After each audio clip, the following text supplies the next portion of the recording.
Welcome, dear traveler of the inner path.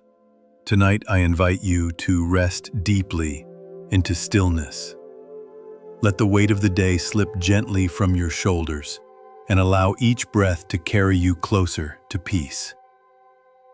Here, in this sacred space between wakefulness and sleep, we will journey together through timeless teachings, stories whispered from ancient temples, where monks walked slowly beneath cherry blossoms and wisdom drifted like incense in the morning air.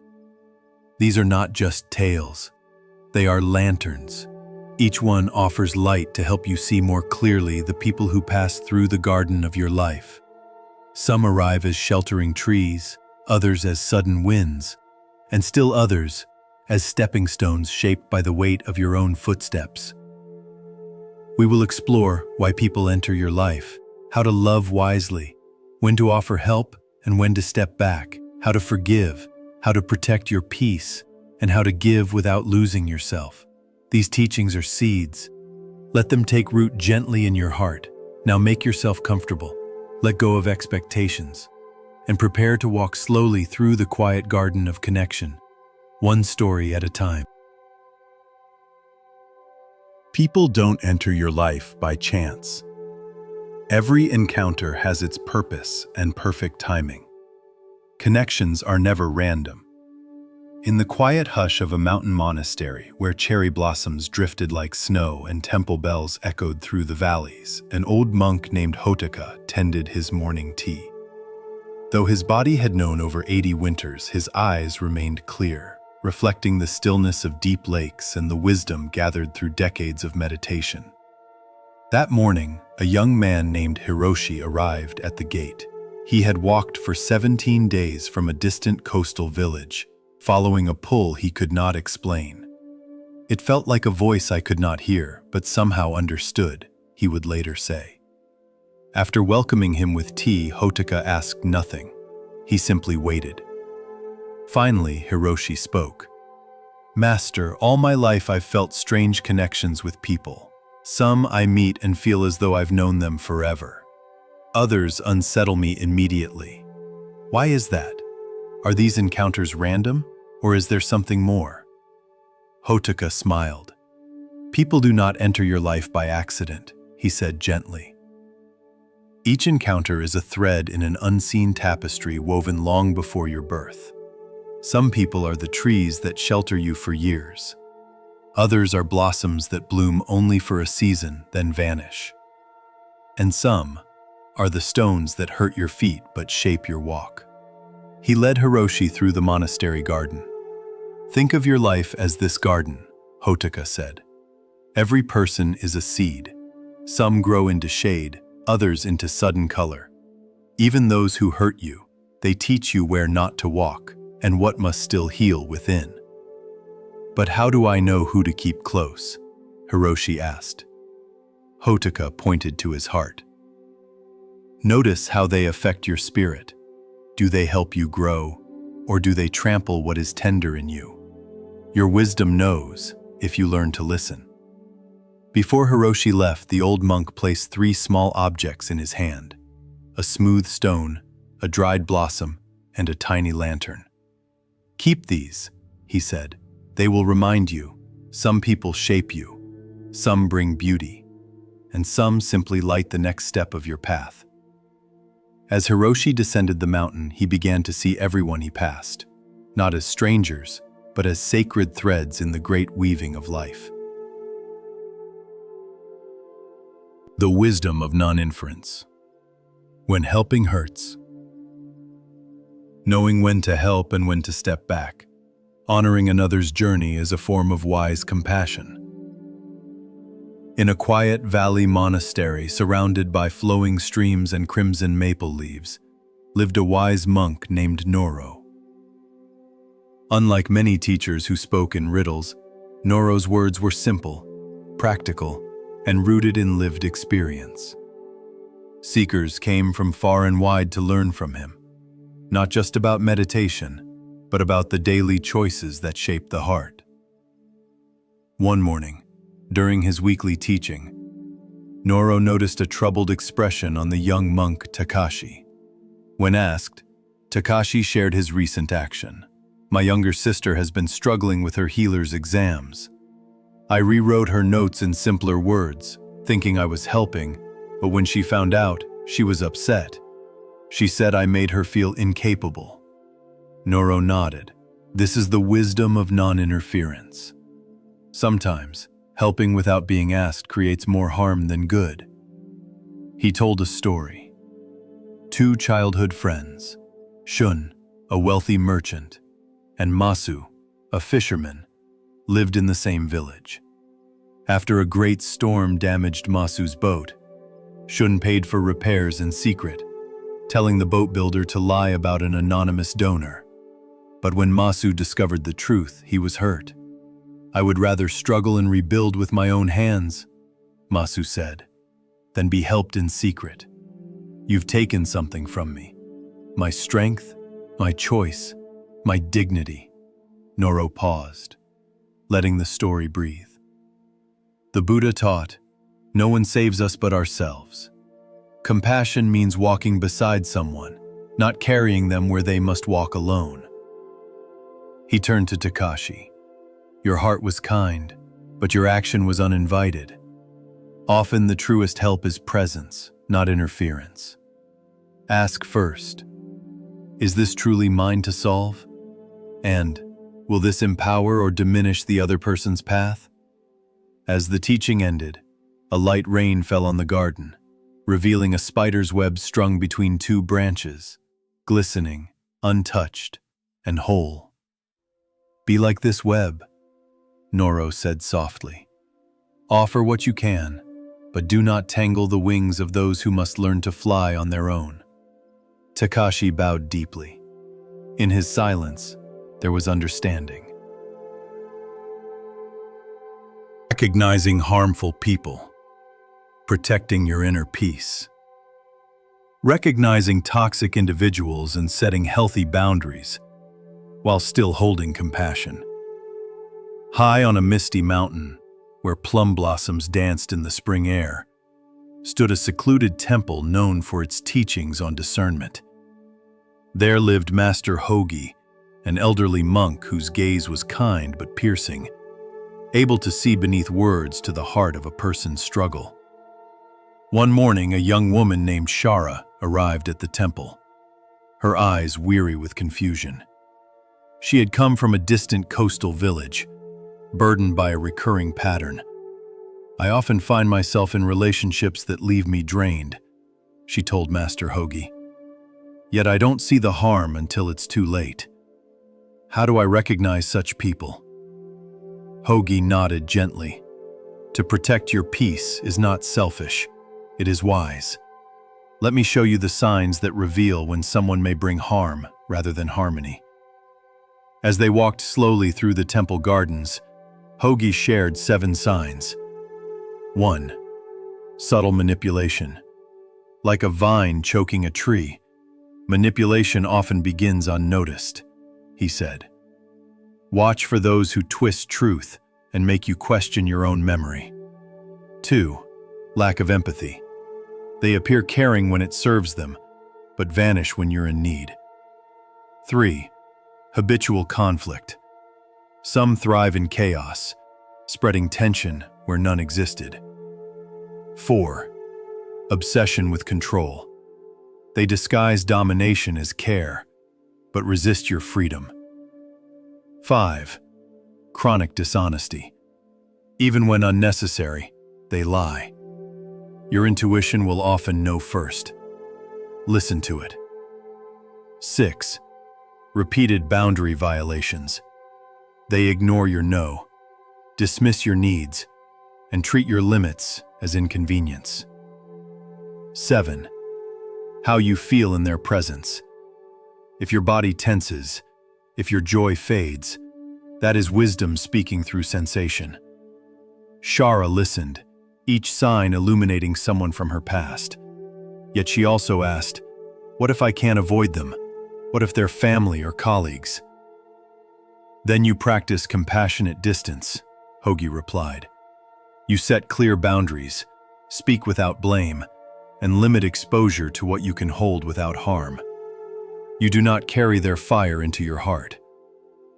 Before she left, Hoagie added one final truth. Most who harm others are themselves hurting. But understanding that does not mean you must endure mistreatment.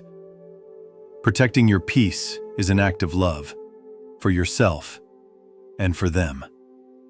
Shara bowed in deep gratitude, and as she returned to her life, she carried with her not only insight, but strength. The richness of true connection. Finding peace with few friends, but meaningful. Authentic relationships nourish the soul. In a quiet hermitage perched high above a moonlit valley lived Master Kobo, a monk known not for grand teachings to crowds, but for the quiet wisdom he shared with those who sought him sincerely. His small temple, hidden among pine trees and mountain winds, welcomed few, but offered depth beyond measure. One autumn evening, a young woman named Alina arrived from the city below. She had wealth, health, and success in her work, but carried a silent ache. "Master," she said over warm tea, "I have only 2 close friends. While others are surrounded by laughter, festivals, and social circles, I often find myself alone. Is there something wrong with me?" Kobo smiled gently. "Tell me, Alina, would you rather have 100 shallow puddles that evaporate in summer, or one deep well that nourishes even in drought?" She fell silent, considering. "True friendship," Kobo continued, "is not measured by number, but by depth. The Buddha said, 'Better than 1,000 hollow words is one word that brings peace.' Likewise, better than many faces is one soul who truly sees you." They walked through the temple garden, where 2 old pine trees grew side by side. Their roots were intertwined beneath the earth, hidden but strong. "Fewer friendships," Kobo explained, "often mean more authenticity. You need not perform. You need not pretend. You are free to grow in your own direction, without the noise of constant opinion." Alina thought of her 2 closest friends, May and Jiro. With them, silence was not awkward, and truth was not feared. In their presence, she never felt the need to explain herself. Kobo added, "Solitude is not loneliness. In stillness, we find parts of ourselves that constant company can drown out. And with fewer attachments, we are freer to follow what calls us, without guilt, without resistance." That night, under the stars, Alina came to see her solitude not as lack, but as space, a sanctuary where spirit breathes and depth unfolds. Before she departed, Kobo said, "Happiness is not found in having many, but in giving wholly to what truly matters." And with that, Alina descended the mountain, not with more friends, but with deeper peace. The power of forgiveness, healing through letting go. To forgive is to free yourself from anger and suffering. In the heart of a bustling Indian marketplace, beneath the shade of a great banyan tree, the Buddha sat teaching. The crowd around him was diverse, merchants, peasants, nobles, all drawn by the calm presence of one who spoke not just to minds, but to hearts. Among the onlookers stood a man named Devadatta. His face was tight with resentment. Once a respected merchant of ritual goods, he had lost status and income as more people followed the Buddha's path of simplicity and inner ethics. In his eyes, the Buddha had taken everything from him. Burning with anger, Devadatta pushed through the crowd and, without warning, spat in the Buddha's face. Gasps rippled through the crowd. The disciples stirred, ready to defend their teacher. But the Buddha simply raised his hand, calm, still. He wiped his face and looked at Devadatta, not with anger, but with compassion. "Thank you," he said softly. Devadatta froze. "Thank you? I insulted you. Are you mocking me?" The Buddha replied, "If someone offers a gift and it is not accepted, to whom does the gift belong?" "To the giver," Devadatta muttered. "Then so it is with your anger. I do not accept it. It remains yours. But I thank you, for you have given me a moment to practice patience." That night, Devadatta could not sleep. The Buddha's words echoed in his mind. By morning, his rage had begun to unravel into sorrow and something deeper. He returned to the banyan tree and bowed low. "Master, I am ashamed. I ask your forgiveness." "There is nothing to forgive," the Buddha said. "The man who spat yesterday is not the one bowing now. That man exists only in memory." Devadatta was silent, tears in his eyes. The Buddha smiled. "Forgiveness is not a gift to another. It is freedom for yourself. When we hold on to anger, we burn, but when we release, we heal." From that day on, Devadatta became a student of peace. The man who once held grudges began teaching others the same lesson that had transformed him. And whenever asked what changed his heart, he would simply say, "I met a man who refused to carry my hatred and gave me back myself." The dark side of kindness. Finding balance in giving. Kindness without boundaries can become self-destruction. Learn to give with balance and mindfulness. On a quiet mountainside, where cherry blossoms drifted like pink snow, lived an elderly monk named Arrow. His teachings drew those burdened not by misfortune, but by quiet exhaustion, the kind born from giving too much, too often. One spring day, a woman named Kiara arrived at the temple. Her beauty was clear, but beneath it, fatigue shimmered in her eyes. "Master Arrow," she said gently, "all my life I've tried to be kind. I help everyone in my village. I listen, I give, I serve. Yet I feel hollow, like something essential is slipping away. Isn't kindness supposed to bring joy?" Arrow studied her with compassionate stillness. "Let me ask you," he said, "when was the last time you did something purely for your own joy, with no duty, no purpose, no audience?"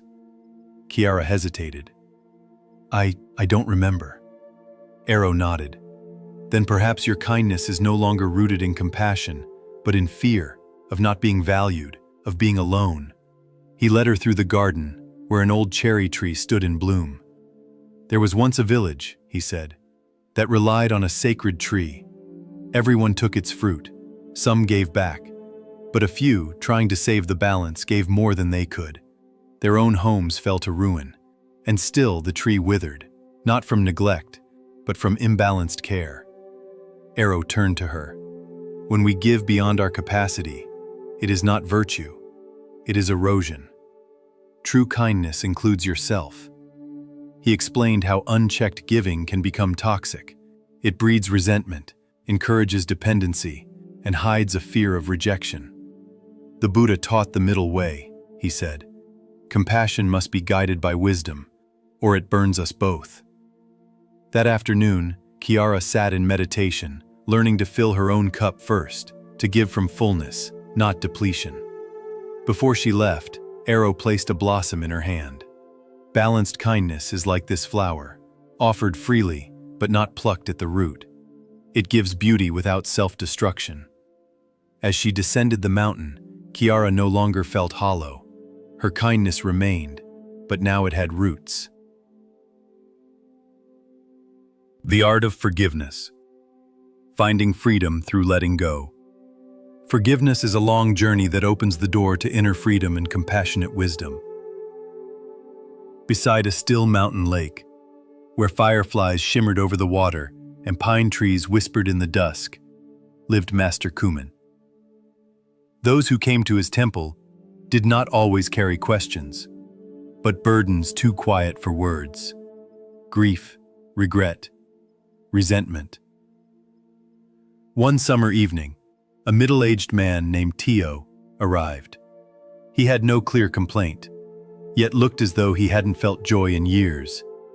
"I've lived a decent life," he told Kuman. "My children are grown. My work is stable. But inside, I feel heavy, as if I've been carrying something I no longer recognize." Kuman listened quietly. "Have you forgiven?" he asked softly. "Others? Yourself?" Teo paused. Then slowly, names began to surface. An old friend who betrayed his trust, a father who never praised him, mistakes he couldn't forget. "I don't know how," he admitted. So Kuman told him a story. "Long ago," he began, "a merchant once spat in the Buddha's face. The Buddha, calm and unmoved, simply said, 'Thank you.' The merchant was stunned. 'I insulted you, and you thank me?' Kuman smiled. The Buddha replied, 'You offered anger. I did not accept it. It remains yours. But I thank you, for you gave me the chance to practice patience.' That simple exchange broke something open in the merchant. The next day, he returned, not with hatred, but with shame and humility. And again, the Buddha offered peace. 'The man who stood here yesterday no longer exists,' the Buddha said. 'What is there to forgive?' Kuman looked at Teo. Forgiveness is not about excusing harm or forgetting. It's about releasing the arrow in your own chest, so it no longer poisons your breath. Over the next 3 days, Teo learned the practice of forgiveness, not as a moment, but as a process. He learned to name the pain, see the humanity behind it, and loosen his grip on stories that no longer served him. Before he left, Kuman said, "The Buddha taught, in the end, only 3 things matter: how much you loved, how gently you lived, and how gracefully you let go. Let go, Teo, not for them, but for yourself." And as Teo walked down the mountain trail, he felt, perhaps for the first time in years, light. As our journey through these stories draws to a close, may you carry their quiet wisdom gently in your heart. Each tale is a lantern, lighting not the path ahead, but the space within. You've walked through gardens of human connection, crossed rivers of forgiveness, and rested beneath the trees of discernment and balance. These teachings are not rules, but invitations to notice, to reflect, to live with greater awareness. In life, some people offer comfort, others challenge, and still others simply pass through, but all serve a purpose.